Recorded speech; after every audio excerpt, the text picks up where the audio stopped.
Ji in the name of Allah the most beneficial and the most merciful dearest parents. उम्मीद है कि आप लोग सारे ठीक होंगे और आप लोगों की प्रिपरेशन अच्छी चल रही होगी। बच्चों मैं आप लोगों को यहाँ पे एमपीटी की फ्री तैयारी करा रहा हूँ, जो कि आप लोगों को 20,000 30,000 आप लोगों को एडमिन लेक्चर देने पड़ते हैं। तो आप लोगों को यहाँ पे फ्री तैयारी करा रहे, रोज़ 9 बजे लेक्चर अपलोड होता है, आप लोग ज़रूर देखा करें ताकि आप लोगों को शेयर भी किया करें ताकि ज़्यादा से ज़्यादा बच्चों का फ़ायदा हो सके। बच्चों जैसे कि आप लोगों को पता है कि हम लोगों ने अपने इस चैनल पे जीके की सीरीज़ स्टार्ट की हुई है। जीके का आज हमारे पास आई बिलीव के 9वां या 9th या 10th लेक्चर है, ठीक है। और इससे पहले अगर लेक्चर नहीं लिया हो तो सारे लें, सीरीज़ में आए ताकि आप लोगों को समझ आए। कल परसों तरसों आप लोगों ने जनवरी फरवरी मार्च अप्रैल के करंट अफेयर्स देखे हैं, वो आगे इंशाल्लाह उस सीरीज़ को भी आगे हम चलेंगे। आज हम यहाँ से स्टार्ट करेंगे 92 अपने MCQ से। आई एम सॉरी, नो हमने ऊपर से छोड़ा था सिलसिला 50s पे, sorry. We will start from number 50 MCQs और इसके बाद इंशाल्लाह ताला मैं आप लोगों को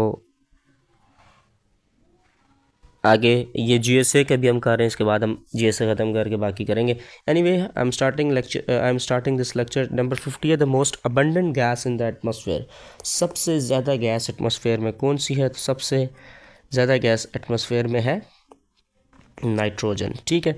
इन order to prevent the corrosion of iron pipes they are often coated with the zinc, this process is called. जी इस प्रोसेस को हम क्या कहते हैं? जो आयरन जिंक से कोट हुई होती है, इस प्रोसेस को हमने आपने फिजिक्स में शायद पढ़ा हो, गैल्वानाइजेशन कहते हैं।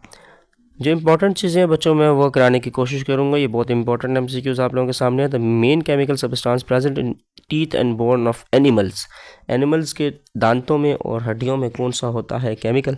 वो है कैल्शियम फॉस्फेट, ठीक है। ड्राई आइस क्या है? Dry ice is a sodium dioxide, ठीक है, सोडियम डाइऑक्साइड है, ठीक है। उसके बाद है जी a gas which is not present in normal sample of air, this gas is known as chlorine, ठीक है। कैटलिस्ट इज अच्छा। इसके बाद हम करते हैं ये of the following the content of the carbon is minimum, इसमें से किस में कार्बन सबसे कम होता है? इसमें से किस में कार्बन सबसे ज़्यादा मतलब ना होने के बराबर या कम होता है? तो आंसर आयरन है। आयरन कौन सा? आम आयरन नहीं, रफ्ट आयरन, ठीक है। मार्श गैस बनता है ऑर्गेनिक मैटर्स और कोल माइंस को डिके करने के बाद, मतलब उसको डिके यानी कि ख़राब या इस्तेमाल कर लें। इस सारे प्रोसेस को आप मतलब मार्श गैस क्या है जो कि बनता है ऑर्गेनिक? अच्छा ये आपसे पूछ सकते हैं कि मार्श गैस कैसे बनता है, तो भी आपको पता हो कि ऑर्गेनिक मैटर को डीके करने से बनता है। तो जो ये बनता है, जो प्रोसेस बनता है, गैस बनती है, इस गैस को हम क्या कहते हैं? तो इस गैस को हम कहते हैं मीथेन, CH4 मीथेन, ठीक है। Acidic use in battery, very important MCQs है जी ये वाला। एसिड जो कि हमारी बैटरीज में यूज़ होता है। अक्सर हम बैटरीज जब हमारी ख़राब हो जाती है, हम कहते हैं फूल जाते हैं, तो उसमें सल्फ्यूरिक एसिड होता है, ठीक है। सबसे सन के करीब कौन सा है? मरकरी। ये आप याद रखिएगा। My very educated mother just serve us a noodles. ये अंग्रेज़ी याद रखिएगा, इससे आप लोगों को ये सारे याद रहेंगे, कभी भूलेंगे नहीं। अब मैं आपको बताता हूँ कैसे। देखें, माई M से है मरकरी, V से है वीनस, E से है अर्थ, M से है मार्स, J से है जुपिटर, S से है सैचुरन, नहीं इसको छोड़ें, N से है नेपटून, U से बल्कि यूरिन भी है, यूरियन, ठीक है। तो इस तरीके से हमारे ये सारे बनते हैं। नूडल्स के बाद पहले प्लेट होता था, प्लेट P से प्लाटू था, लेकिन प्लाटू अब ख़त्म हो गया, 2006 में ख़त्म हो चुका है। अब ये ड्राफ्ट एनिमल हो गया, ड्राफ्ट प्लानट हो गया, सॉरी। तो ठीक है, याद रखिएगा। My very educated mother just serve us a noodles plate.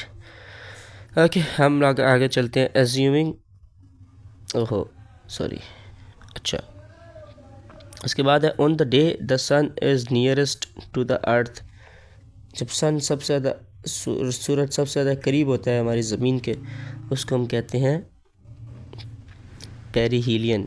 या आप लोगों ने सारा हो, अगर आप लोगों ने इक्वेनियस नहीं पढ़ा तो मैं आप लोगों को पढ़ा दूंगा।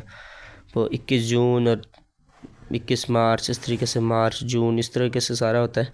उसमें फिर हमें पता लगता है कि सन सबसे ज़्यादा करीब कब था, सबसे ज़्यादा छोटा दिन कौन सा होता है, बड़ा दिन कौन सा होता है, ठीक है। इस तरीके से होता है। उसके बाद हमारे पास ये वाला द अर्थ इज़ एट 63 वाला, the earth is at its maximum distance from sun. सबसे ज़्यादा अर्थ दूर कब होता है, तो होता है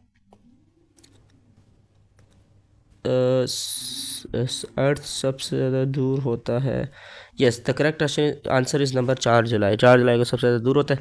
the rate of rotation on the earth on its axis is highest. कब सबसे ज़्यादा हाईएस्ट होती है, तो ये मतलब चेंज ही नहीं होती, ये तो सेम रहती है, रोटेशन तो सेम रहती है, ठीक है। ये कुछ बच्चे कंफ्यूज होने के कुछ बच्चे कंफ्यूज हो के शायद इधर कोई तारीख लिखे, नहीं बच्चों रोटेशन तो सेम रहती है, तो आपको कंफ्यूज के लेकर दिया हुआ है। बाकी आप लोगों को पता है कि डेट लाइन किसे कहते हैं, डेट लाइन किसे कहते हैं, ये मतलब एक किस्म की it is like an image. ये आप लोगों का लॉन्गिट्यूड लैटिट्यूड आप लोगों ने अगर नहीं पढ़ा तो वही पढ़ा दूंगा। इक्वेनियस और लॉन्गिट्यूड लैटिट्यूड आप लोगों का जीएसए का टॉपिक है, जब हम फिजिकल साइंस पढ़ेंगे उसमें मैं आपको बताऊंगा। तो ये एक इंटरनेशनल लाइन जो है 180 लॉन्गिट्यूड के ऊपर होती है, ठीक है। रिलेशन सोलर डे और सीड्रियल डे का आपस में क्या रिलेशन है, what is the relationship between solar day and sidereal day. Solar day और सिडिरियल डे का आपस में रिलेशन है कि solar day is longer than sidereal day, nothing else. One astronomical unit is the average distance between, ये तो आप सबको पता होगा, ये है अर्थ और सन के दरमियान जो मैक्सिमम वो है, ये 1.49 पूरी वैल्यू है, ये आप देखना वो देख लीजिएगा, बड़ा इंपॉर्टेंट है। एड्स किसने, AIDS is caused by, AIDS जो हैं वो किससे कॉज्ड होते हैं, किससे हमें लगते हैं, वो वायरस है एक, ठीक है, तो इट्स अ वायरस। और what is the unit of measurement of the distance of earth from sun, क्या क्या किस चीज़ से हम मेजर करते हैं, तो answer is light year. Light year भी इसकी भी एक वैल्यू है, वो भी आप देख लें 159 कुछ पता नहीं। और the surface of the moon, surface of the moon के सरफेस के ऊपर the mass and weight become less, या फिर mass remain constant and only the weight is less, both A B C। ये क्या, तो ऑप्शन नंबर बी है जिसमें mass constant रहता है लेकिन weight ऊपर नीचे weight less हो जाता है, ठीक है।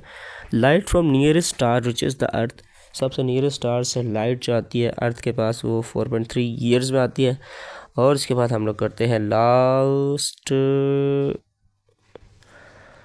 हाँ, the longest day in Australia, very important and interesting MCQs।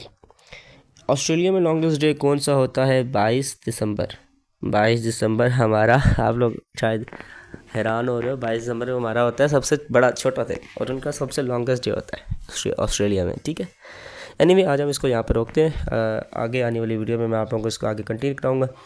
बाकी प्लीज़ आप लोगों से रिक्वेस्ट है, रोज़ 9 बजे हमारा लेक्चर अपलोड हो जाता है, आप ज़रूर लिया करें। बाकी नीचे ग्रुप में डिस्क्रिप्शन में आप लोगों को व्हाट्सएप ग्रुप लिंक मिल जाएगा, वो आप ज्वाइन कर लें अगर आप मॉक एग्ज़ाम्स देना चाहेंगे। पहले सितंबर में शुरू होने थे लेकिन अभी थोड़ा आई बिलीव कि एक वीक के अंदर अंदर हम लोग इंशाल्लाह वहाँ पे अपडेट करेंगे आपको। व्हाट्सएप ग्रुप ज्वाइन कर लें, अपना ख्याल रखिएगा। See you in the next video, अपना बहुत सारा ख्याल रखिएगा। पाकिस्तान जिंदाबाद।